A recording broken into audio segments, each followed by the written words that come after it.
കണ്ണൂർ തലശ്ശേരി കൊളവല്ലൂരിൽ കണ്ടെത്തിയത് ബോംബുകളല്ലെന്ന് police. Bomb സ്ക്വാഡിന് പരിശോധനയിലാണ് ബോംബുകളല്ല എന്ന് വ്യക്തമായത്. എംസാൻഡും കല്ലുകളും നിറച്ച് ബോംബിന്റെ ആകൃതിയിലാക്കിയതാണ്. പരിശോധന തുടരുമെന്നും പോലീസ് അറിയിച്ചു. ബിജീഷ് ഗോവിന്ദൻ വിവരങ്ങൾ നൽകും. ബിജീഷ്, തലശ്ശേരിയിലായിരുന്നു ബോംബുകൾ എന്ന രീതിയിൽ കണ്ടെടുത്തത് പോലീസ്. അതിപ്പോൾ വിദഗ്ധ പരിശോധനയിലാണോ വ്യാജ ബോംബുകൾ എന്ന് ഉറപ്പിച്ചത്?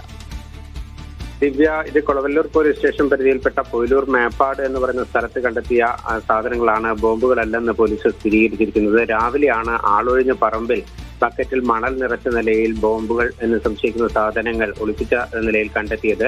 രഹസ്യ വിവരത്തെ തുടർന്ന് കൊളവല്ലൂർ പോലീസ് നടത്തിയ പരിശോധനയിലായിരുന്നു ഈ സാധനങ്ങൾ കണ്ടെത്തിയത്. തുടർന്ന് കണ്ണൂരിൽ നിന്ന് ബോംബ് സ്ക്വാഡും അതുപോലെ തന്നെ ഡോഗ് സ്ക്വാഡും എത്തി ഈ പിടിച്ചെടുത്ത സാധനങ്ങൾ പരിശോധിച്ചു. ഈ പരിശോധനയിലാണ് ഇതിനകത്ത് എംസാൻഡും അതുപോലെ തന്നെ കരിങ്കല്ലും ഒക്കെ നിറച്ചിട്ടുള്ള സാധനങ്ങളാണ് എന്നുള്ളത് തിരിച്ചറിഞ്ഞിരിക്കുന്നത്. ജനങ്ങൾക്ക് ആശ്വാസമായെങ്കിലും ഈ സംഭവം സംബന്ധിച്ച് പോലീസ് ഗൗരവമായി തന്നെ പരിശോധനകളും അതുപോലെ തന്നെ അന്വേഷണവും നടത്താൻ തീരുമാനിച്ചിരിക്കുകയാണ്. കാരണം ഒരു തട്ടിപ്പ് അല്ലെങ്കിൽ ഒരു പോലീസിനെ കബളിപ്പിക്കാൻ നടത്തിയ നീക്കം എന്നതിന് അപ്പുറത്ത് ഇതിന് പിന്നിൽ മറ്റെന്തെങ്കിലും താല്പര്യങ്ങളുണ്ടോ എന്നുള്ള കാര്യമാണ് പോലീസ് അന്വേഷിക്കുന്നത്. ഏതായാലും ജനങ്ങൾക്ക് വലിയ തരത്തിലുള്ള ആശങ്ക ഒഴിഞ്ഞതിന്റെ ഒരു ആശ്വാസം ഉണ്ട്. ദിവ്യ, ബിജീഷാണ് വിവരണം.